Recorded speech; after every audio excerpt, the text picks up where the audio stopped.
was a good intro. Hey Mini enthusiasts, how are you doing? Welcome back to part 38 of the project kit build. And if I get this out on the right time, it should be out tomorrow, which will be Wednesday before the London to Brighton run. So we're really cutting it fine now. Obviously, we're a little bit ahead of these videos, but I can tell you KITT is not currently road legal. So we've still got a bit of work to do.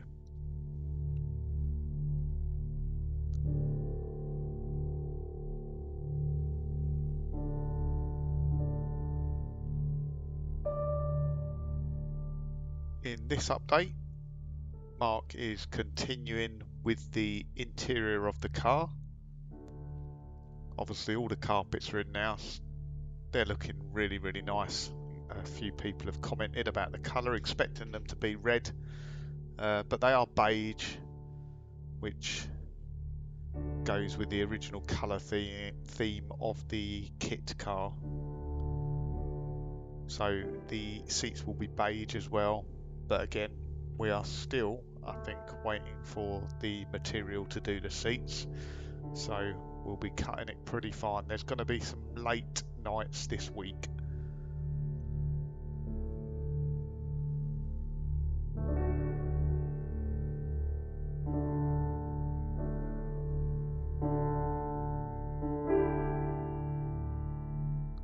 Mark's obviously just fitted up the front seat belts. He fitted the rear ones as well, which I don't think is on film, but they were a bit of a pain because it's a 90s, early 90s shell. Might even be late 80s actually. So it was never designed to have inertia rear seat belts, but you can retrofit them. The real part just sits up on the bulkhead on the parcel shelf at the back, so it doesn't look that fantastic to be great. It's not like the MPI Minis where the inertia reel is down inside the door bin mounted to the rear wheel arches. As you can see, I'm back down, Mark's working, and that was just putting the head back on, like I said, with the ARP head studs. Glad to say, once it was all back together, no problems at all with any water leaking, and it runs, it ticks over like a sewing machine, that engine. It is as smooth as anything. Mini engines can be a bit random. You get an engine built on a Friday afternoon, they can be a bit rough, and they do vary quite a lot, but this one seems very good. As I say, it idles really, really smoothly and sounds nice when you give it a rev as well. So we just got to keep our fingers crossed that the gearbox is okay on it, because we have come across a little issue in that it's quite slow to engage gear, which I know some of the autos were a little bit slow. You put them in drive, there's a little bit of a delay before it takes up drive, but it's about 3 or 4 seconds in KITT. Now I'm hoping that's just where the engine's been stood for a while, not had oil in it, and it's not been used. So hopefully we'll do a few miles on it, get a bit of oil around the gearbox, and whatever is sticking or sticky will free off. At this point, you can see while I was waffling on there, Mark's fitted the dashboard in the front there. It's a 2-piece fiberglass dashboard, and obviously they're painted with gloss back. Looks really cool. Certainly fits or looks the part in KITT with that digital dash in there as well. The only problem Mark had was it was quite difficult to fit because the top sort of mountings go through the heater vents, and they hold the heater vents in from the bottom, so you've got to sort of screw from the top down through the dash into the heater vents and put a nut on the bottom, so quite difficult to do by yourself.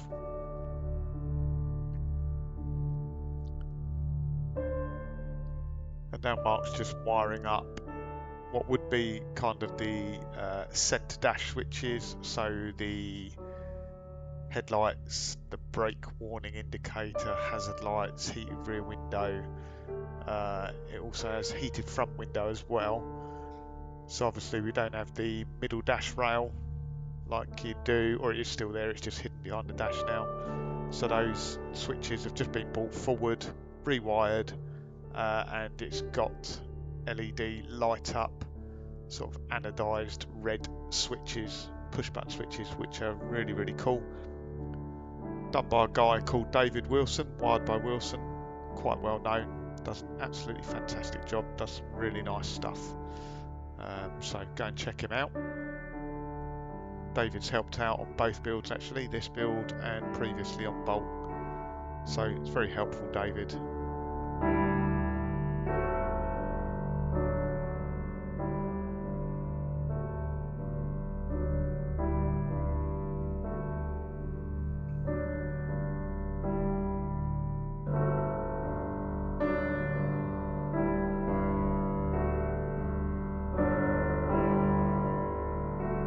So Mark's just finishing off the final bits of wiring for that centre switch panel and the dash, and we can see it working in a moment. There's a little bit of a sneaky peek in the last update.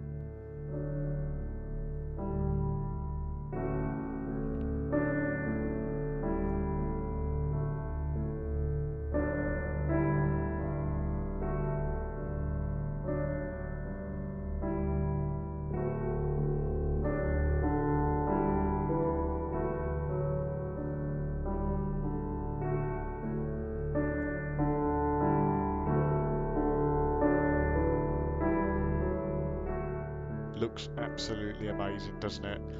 And when the engine's running and you're driving, obviously with all the digital dash moving about, it looks absolutely fantastic.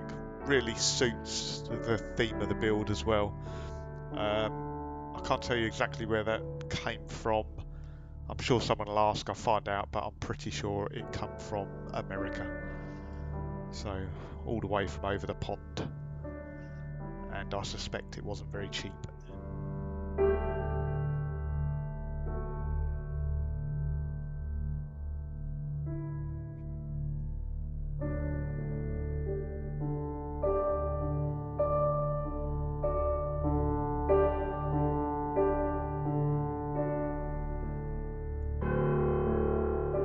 So I'm just checking the indicators there. So after refitting the head, I was just helping out with some other bits. So I fitted the LED headlights. So it's got TCR, Total Car Reviews LED headlights on the front that have their halo headlights with the indicators built into the halos as well. Not to everyone's cup of tea, but again, on this sort of car, I think they suit it really, really well. Dead simple to fit, very, very simple to wire up. I've got a set on Vinny myself, but like I say, not to everyone's cup of tea, but you know, minis, I've got Vinny on the brain. Minis are about being individual, putting your own touch on a car, making it your own. So why would everyone want every car looking exactly the same? And now we're just doing the tracking on the car. So Mark has just a set of, I would call them like Dunlop type tracking gauges. So they're fairly basic, but they're good enough for setting up a Mini and getting it around about right. Obviously not as good as kind of the four-wheel laser alignment you can get nowadays, but they are satisfactory. And if you're wondering, the light by the throttle pedal there, that's for the charging system. So again, I'm sure I've already mentioned this, but because it's a digital dash, it doesn't have a light for the alternator.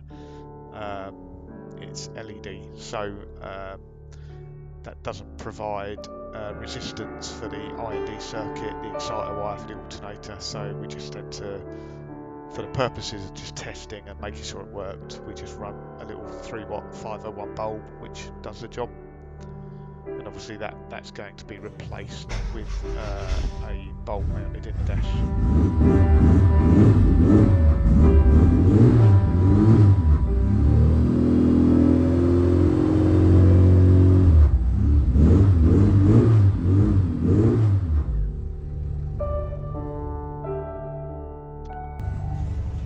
Looks like Mark was having fun there. So there we go, bit of a look around the outside.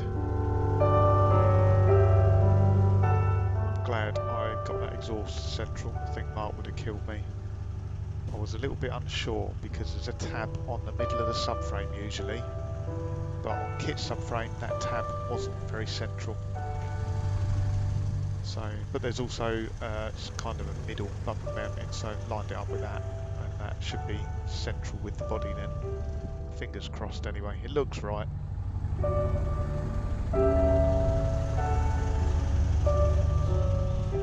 know Mark has got an eye for these things. The number plate on PL is 0.001 of a degree off horizontal, and Mark notices it. Honestly, I wouldn't notice it, he does. Now just moving on, the final bit for today of the interior build is fitting up the door cards. So you might have seen these being prepped. They're really cool. They're fiberglass door cards, and Mark's painted them black, and they look absolutely stunning. And just prior to that, the door card going on, Mark was fitting the plastic laminate. That's there to prevent water coming inside the car. So when it drips down the inside of the window, if you don't have that door laminate there, it can soak the back of the door card or end up coming inside the car. They do get damaged, they get ripped, they get taken off and not put back on again, and people wonder why they get leaks inside your Mini. It's probably one of the reasons might be because that door laminate's been taken off or cut or damaged.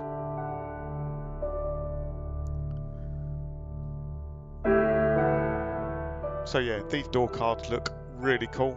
I really like them. They fit. They house I think 6.5 or 6.25 inch speakers. And again, Mark's gone for some JL component speakers, which are really nice, really good quality. They should sound absolutely fantastic. And then black door cappings. So Mark actually bought them like that. They come in gloss black. So again, they look really cool. Just finishing it off. And it's not till you get close you start to notice all the detail on this car. And fingers crossed, if everything goes to plan and you're at London to Brighton, hopefully you can come see it in person. If not, I'll be there with the GoPro. I'll try and take some sort of closer shots of the finished car. So we're drawing to an end now. This will go out Wednesday. That means I will try and get an update out Thursday and Friday. I've got one more SD card here, another 1 or 2 to pick up from Mark, so it's probably about another 15 hours of footage I've got to try and squeeze in. So we'll see how it goes, but thanks for tuning in this week. Hope you enjoyed it, and catch you again soon. Cheers.